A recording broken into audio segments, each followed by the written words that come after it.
long before humans learned to count, long before numbers were carved into stone, long before mathematics had symbols or names, beauty already existed.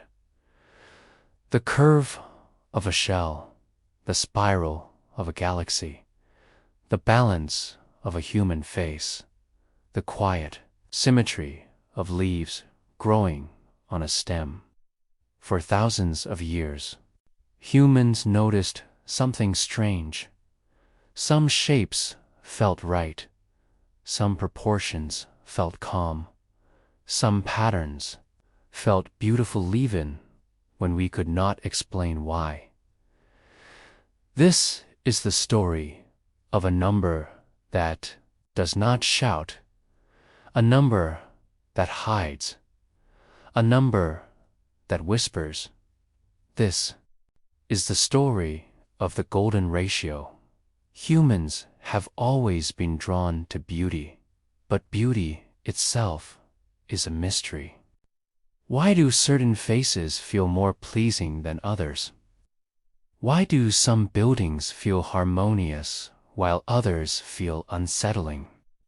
Why does a simple spiral drawn by nature feel more satisfying than one forced by human hands?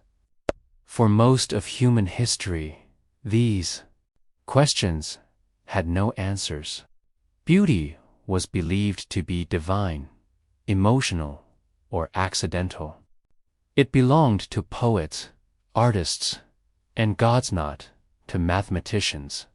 And yet, quietly, mathematics was already there, hidden beneath petals and bones, buried inside art and architecture, encoded in growth, balance, and form. The golden ratio was not invented. It was discovered again and again, across cultures and centuries. The earliest civilizations did not know the golden ratio by name, but they sensed it. Ancient builders noticed that certain rectangles looked more pleasing than others. Sculptors observed that some proportions made statues feel alive. Architects learned that certain ratios gave buildings a sense of balance and stability. They did not write equations. They trusted their eyes. In ancient Egypt, builders constructed monuments that still stand today. Among them, the Great Pyramid of Giza has fascinated mathematicians for centuries. Some researchers have observed that proportions within the pyramid closely resemble what we now call the golden ratio. Was this intentional? Historians debate this carefully. There is no clear written evidence that Egyptian builders consciously used the golden ratio as a mathematical principle. But what is clear is that ancient builders were masters of proportion. They relied on practical geometry, symmetry, and visual harmony principles that naturally align with the golden ratio, even without naming it. They were touching it. The ancient Greeks were the first to ask a deeper question. They were not satisfied with intuition alone. They wanted reason. To the Greeks, beauty was not random. It was orderly. It followed laws. And if beauty followed laws, then those laws could be understood. Among the Greeks, geometry was not just a tool, it was a philosophy. Shapes were believed to reflect cosmic order. Proportion was linked to truth. One sculptor, in particular, became closely associated with this idea. Phidias created some of the most celebrated sculptures of ancient Greece, including works for the Parthenon. Later thinkers noticed that many proportions in classical Greek art seem to follow a special ratio. Because of this association, the golden ratio eventually came to be represented by the Greek letter phi, named after Phidias. Whether Phidias consciously used the ratio or intuitively followed aesthetic principles that led to it remains uncertain. But once again, the pattern appeared, not as a formula, as a feeling.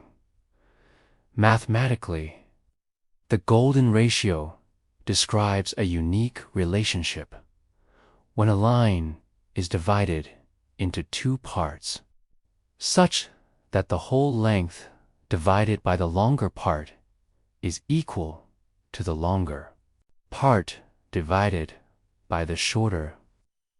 The ratio remains constant. This number is approximately 1.618. It has an extraordinary property. No matter how you approach it, it reproduces itself. Add 1 to it. Take its reciprocal, it returns again and again. It is self-referential.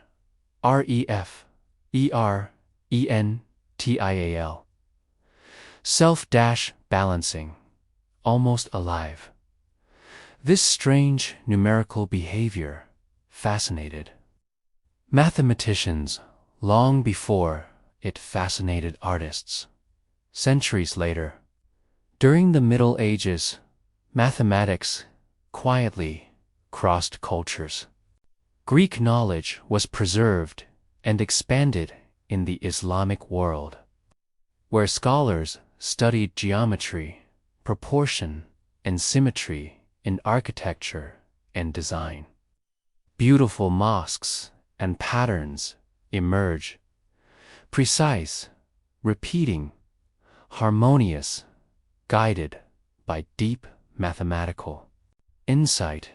But the golden ratio truly entered Western consciousness through a man who never set out to study beauty at all.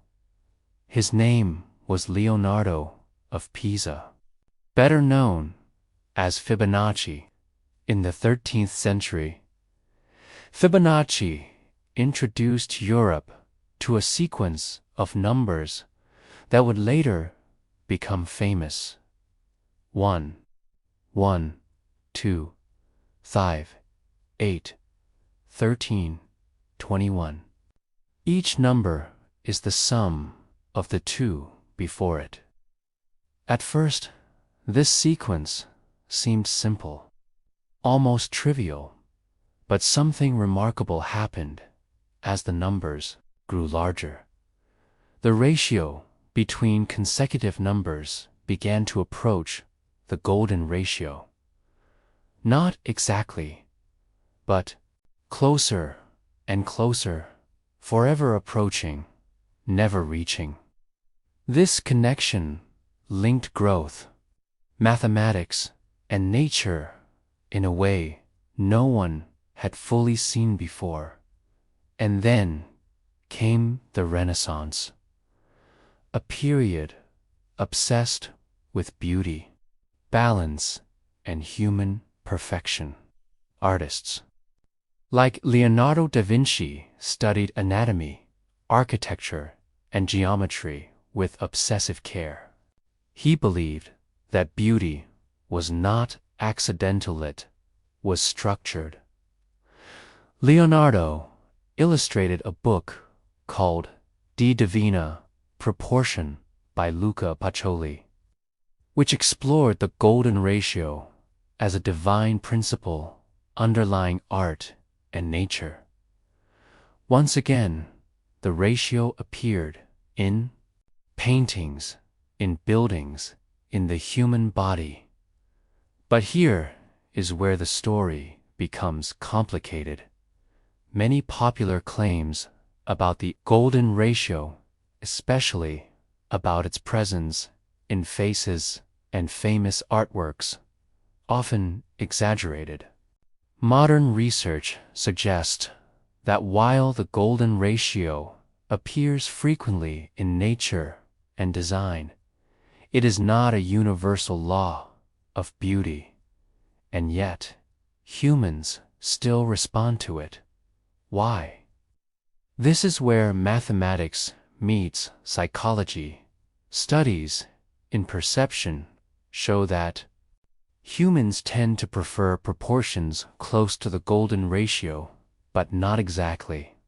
Slight variations matter. Context matters. Culture matters. The golden ratio does not force beauty. It offers balance without rigidity, structure without boredom, order without perfection. This may be why it appears so often in natural growth. Consider a nautilus shell. As it grows, it expands outward in a spiral that maintains its shape.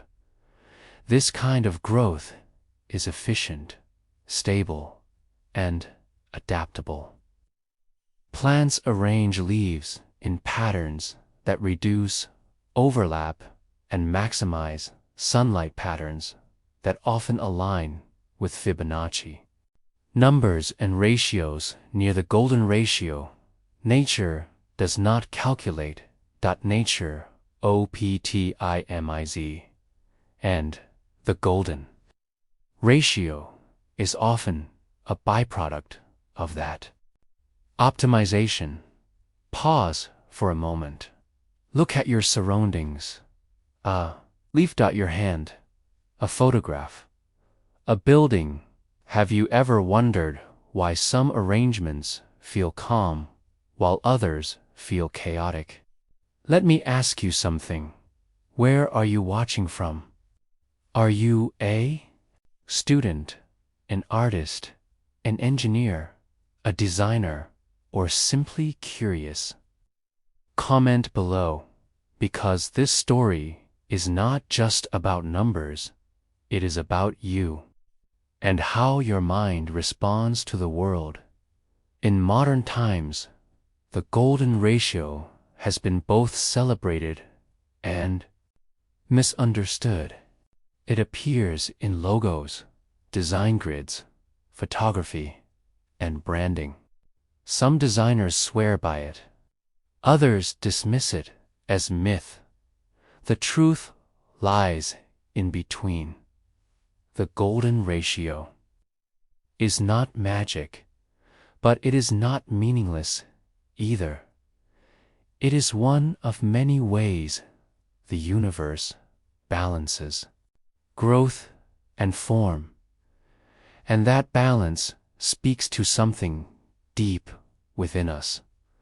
In the next part of this story, we will explore the golden ratio in the human face, why spirals feel alive, difference between mathematical beauty and perceived beauty, how modern science explains aesthetic preference, and whether beauty can ever truly be reduced to a number. We will also confront a difficult question. If beauty can be described mathematically, what does that say about us? If you enjoy calm, deep stories like this, where mathematics meets nature, art, and emotions, subscribe to MathsWhisperer. Here, we learn math with stories. Not loudly, not hastily, but thoughtfully.